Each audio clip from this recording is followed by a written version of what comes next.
Assalamualaikum warahmatullahi wabarakatuh. Pada kali ini kita akan mewawancarai seorang pengusaha muda yang terbilang sukses tentang bagaimana dia memulai usahanya, bagaimana dia sampai ke situ, tentang pemasarannya dan seterusnya secara singkat. Oke, langsung saja kita lihat videonya.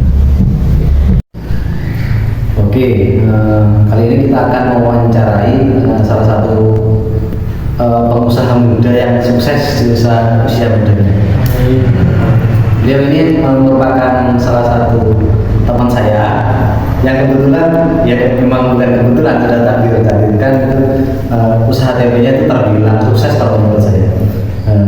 Yang pertama saya ingin bertanya tentang tentang alasan atau latar belakang kenapa beliau itu memilih usaha tempe bukan usaha yang lain. Baik, terima kasih. Dari awal sebenarnya saya bukan memilih usaha tempe, tapi karena takdir. Jadi awal mulai itu saya lulus dari pondok pesantren, kemudian nganggur, bahasa Jawanya itu nganggur.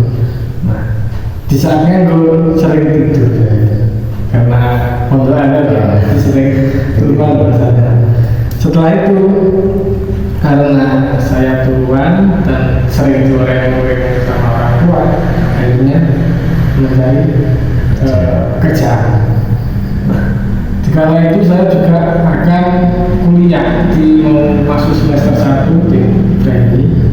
Nah, kalau mau kuliah, jadi kuliahnya dari malam. Jadi pagi saya nganggur, akhirnya tidur. Nah, saya ingin mencari pekerjaan di pagi hari kan nggak ada. Kalau pekerjaan semua pasti full sehari. Akhirnya punya teman yang menyalurkan lah rasanya, mengajak ke temannya untuk berjualan tempe awalnya gitu. Jadi latar belakang kenapa kok jualan tempe? Ya jawabannya supaya nggak turuan, kan nggak turuan. Jadi secara tidak sengaja ya. Secara tidak sengaja. Secara tidak sengaja karena ingin setiap pagi nggak tidur, karena tidur di pagi hari nggak baik. Dan untuk yang kedua, sejak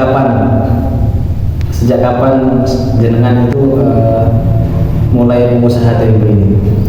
Usaha tempe mulai 2018.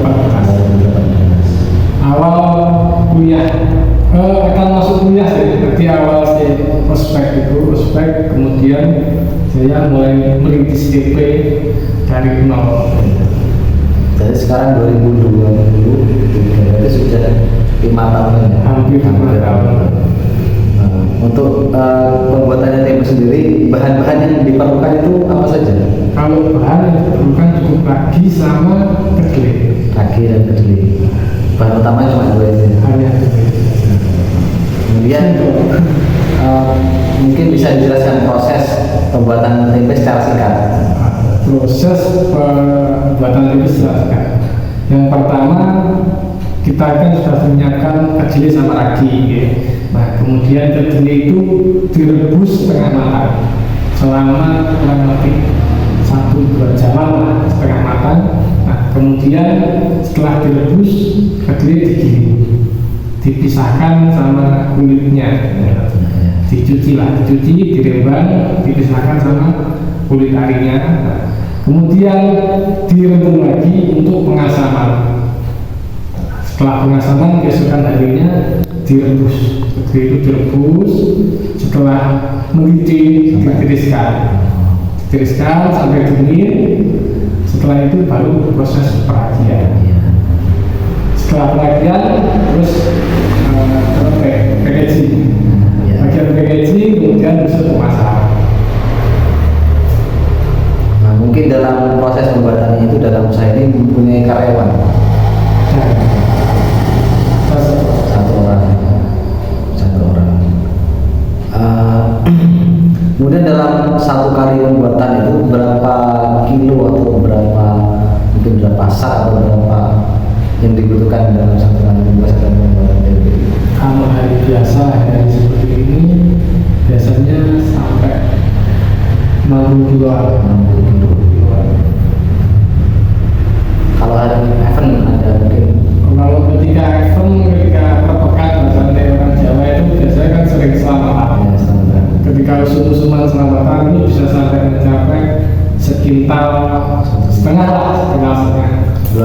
penjualannya seperti biasa berarti. Iya, betul lah. Kemudian untuk pemasarannya itu sistemnya yang dipakai bagaimana? Pemasaran itu yang saya pakai sistemnya apa ya? Jadi sasaran pemasaran saya adalah meja, pasarnya meja.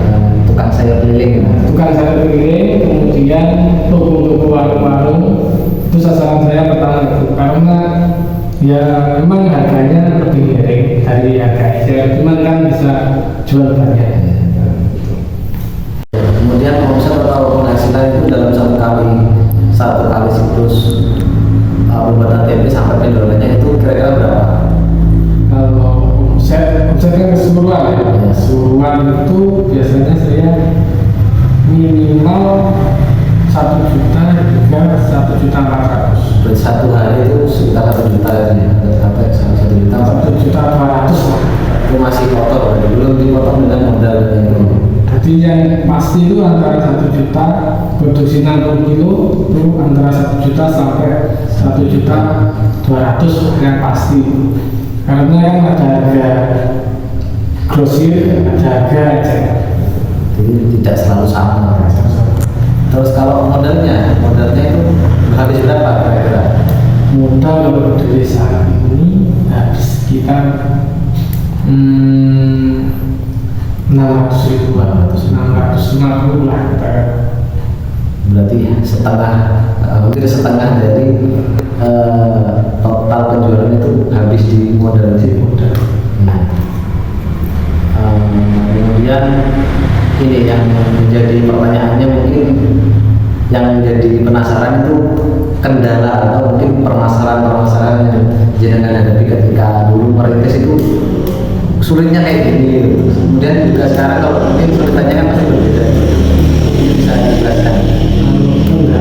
Kendala masalah Bisa pemasaran atau mungkin yang produksi atau mungkin yang paling ngena itu saya itu paling merasa susah itu di sini di pemasarannya. Pernah merasa jadi dari awal saya merintis kan ilmunya hanya teori, kemudian saya praktek dan ternyata tidak sesuai dengan praktek. Jadi kendala dalam produksi itu yang pertama tempe rewel, apalagi kalau pertama awal mula produksi. Jadi kadang bahasanya kemudahan, terlalu muda atau terlalu tua tempe itu, kemudian sering busuk, tiba-tiba busuk kan nggak tahu. Nah, itu dalam produksi.